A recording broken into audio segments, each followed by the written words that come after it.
Hey everybody. My name is Joanna and I'm an addict. First off, can we have just a moment of silence to help my higher power center me as well as speak through me. Okay. I'm very, very excited to speak at this meeting. Lauren asked me about 2 weeks ago, and at that time, I hadn't given any other leads, so obviously I was a little bit apprehensive, and I was looking to my higher power to give me maybe just like a little bit of reassurance. And the following day I was at a meeting, and about 30 seconds before the meeting started, the chair was like, "Hey, can you give a lead tonight?" I was like, "Oh, okay, that's pretty good. That's a pretty good sign, you know." I was talking to some people before the meeting, some people that I trust a lot, and someone said, "Just tell the truth." And the truth is, I'm kind of nervous to be up here, you know. I'm blessed that this program and my higher power has given me 10 months clean, and the self-centered, judgmental person in me can't help but look at all the people who have more time than me in this room. And that scares me, you know. I look at people who have 10, 20, 30 years, and there's that feeling of like you're back in middle school or high school, and you're like, oh, there's that clique that, oh, I don't know how, like, if they're going to accept me or whatever. And it's thoughts like that like really, really constantly try and keep me out of the rooms, you know. It's thoughts like that invade my recovery a lot. And the only reason I'm still here is not because I like ignored them, but just because I kind of made it my mission to prove those thoughts wrong, right? Like going to meetings and being scared and like not seeing anyone I know, and my addiction, you know, wants me to shut up, not talk to anyone, and leave before the meeting's over. And in those instances, not that I was perfect, but what I tried to do, what my goal was in those situations was get two numbers and stick around and be the last person in the room. And that was a difficult way to start my recovery, because I kind of dove in head first, like my first few meetings. Because I knew people in my life when I was using who were in the program. And I had seen that it had like provided benefits for them. That I'd seen the outcomes, the positive outcomes of this program in other people's lives. So it's not that I didn't think it could help people, and it's not even that I didn't think it would help me. I just genuinely thought I didn't have what it took to be here. I didn't think I had what it took to stick through this, because it's really hard to be a newcomer. I know that a lot of people who have years and years and years, I'm sure they remember their first meeting, right? But my first meeting was 10 months ago, and let me tell you, it's so scary, right? And people who are here and people who are in Narcotics Anonymous, we don't want it to be scary, which is why, you know, it's like the newcomer is the most important person in the room. That's why people with time greet newcomers at the door and talk to them after the meeting.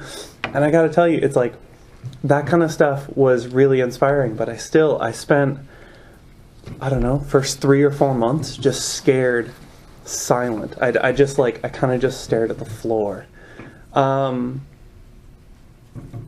Just because I don't have my history with like interacting with people isn't that it's bad. I have trouble making those new relationships, and a lot of NA, especially the first, like, at least how long I've been here, is just making a bunch of relationships, and it continues as I've seen in people with more time. It continues with the more and more years you get. You know, you keep making relationships. The first, you know, getting your first sponsor, terrifying. You know, that's scary, because I came into the program and I had heard, oh, you know, sponsor, and I'd heard the word, and I kind of had a concept of what it was, but it's that idea of going up to someone you don't really know at a meeting in front of and surrounded by people you also don't really know, and being like, hey, can you be my sponsor? And it's that idea. It almost felt like asking someone out on a date, and that's like a really old adage, right?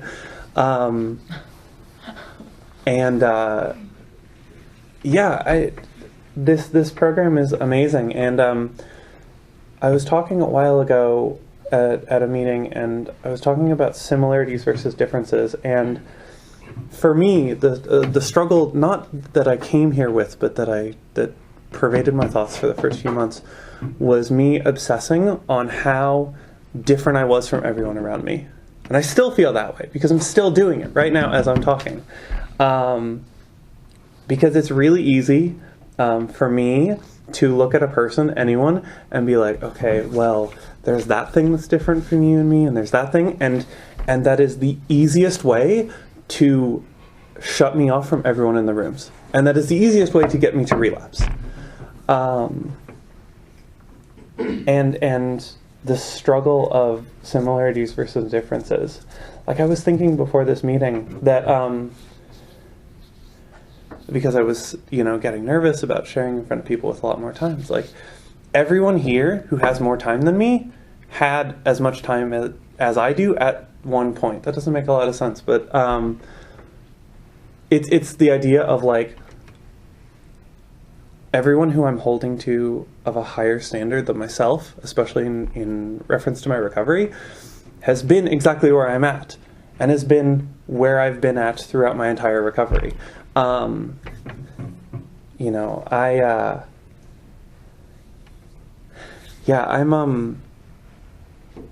really blessed to have a lot of really amazing people around me.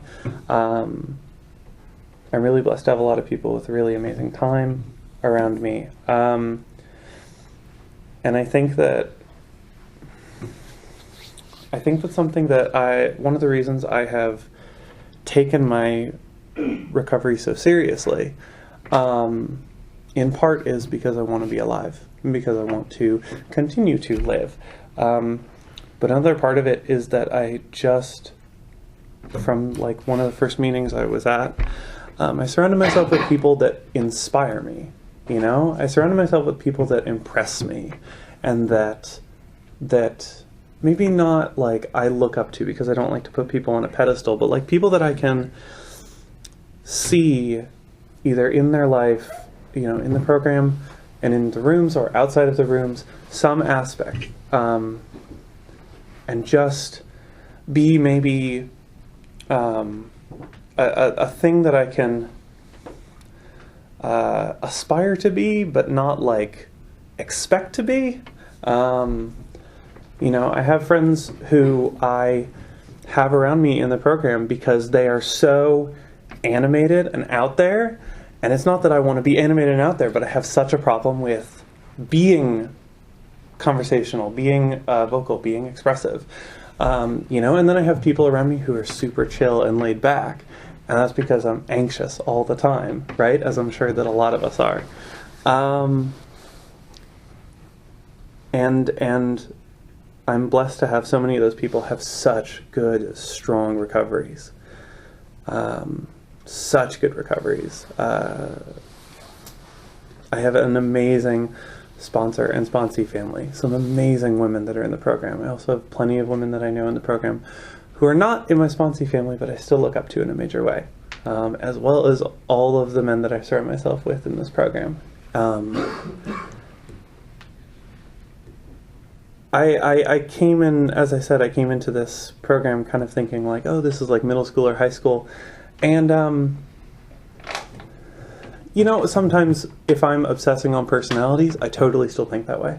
If I'm like, oh man, I'm so sick of this person at this meeting or this, group of people, I can definitely make it feel like high school or middle school if I want to. I can definitely make it feel like a place I don't want to be. A place that feels bad, a place that I actively want to be out of. But that's way more a problem with me than anyone around me. There was a JFT probably about 2 months back that talked about how initially we'll come in and the newcomer will really bother us. There will be just one newcomer that really bothers us, and then months along the line, you'll hear that same newcomer talking, and they won't bother you anymore. And it's not the newcomer getting better. That's you becoming more tolerant and you becoming more open-minded. I came into this program and thought I was really open-minded. I thought I was like, all right, I'm pretty accepting. I'm cool with most people. And I came in, and after months and months of just being super petty about everyone's personalities, being like, oh, this person, oh, they say, this thing funny, or they laugh weird, or whatever. It's like, that's like so not accepting, I'm doing my 4th step right now, and in that process, I'm also kind of trying to analyze how I'm acting in everyday situations and why I'm acting that certain way. And it's that idea of like, how people-pleasing isn't people-pleasing, it's controlling, in the same way that I thought I was accepting. I thought I was super open to criticism, and I'm totally not. And I'm super controlling because I want to people please. And saying that I am not accepting and controlling and all those things makes me feel like, no, I'm a garbage person now, and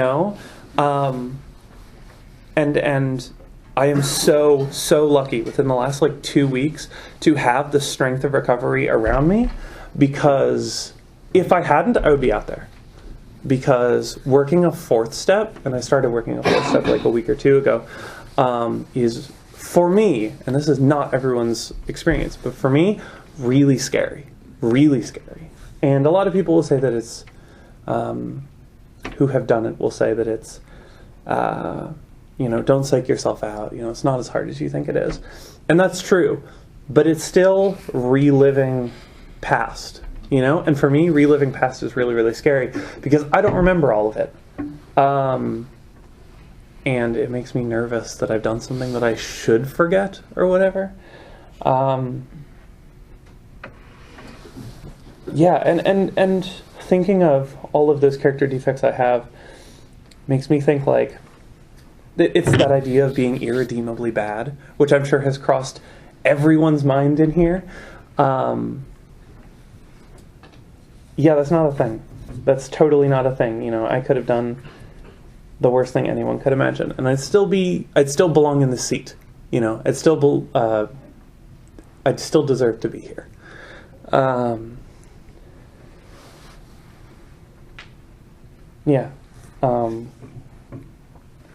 I'm really, really happy to be here. I'm really happy to everyone who's heard me share. Thank you, Lauren, for asking me to share. With that, I'll keep coming back.